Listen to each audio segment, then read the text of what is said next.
Gandang araw guys. Kailangan namin pumunta sa may Quezon City Circle kasi kailangan namin siyang i-redevelop. Hinihintay ko si Carl ngayon dito sa may 7-Eleven. Sobrang tagal kong hinintay dito si Carl kaya napaupo na lang ako dito sa may 7-Eleven. Dito. Pagkarating nga ni Carl, sumakay agad kami sa may carousel kasi hinihintay kami nila Janelle, Miguel, tsaka ni Zed doon sa may SM North. Kaya dito kami naghintayan kasi dito yung sakayan doon sa pupuntahan namin na madadaanan yung Quezon City Circle. Ay, ito. Janelle. Zed. Ang kababa nga namin ng jeep, bumaba agad kami dito sa may underpass para makatawid.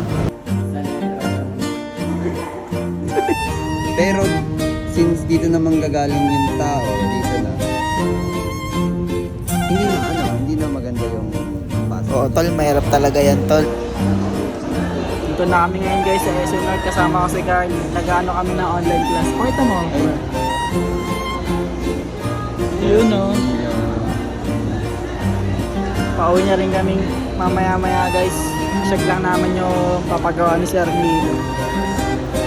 Yun lang, pew pew out. Pew pew!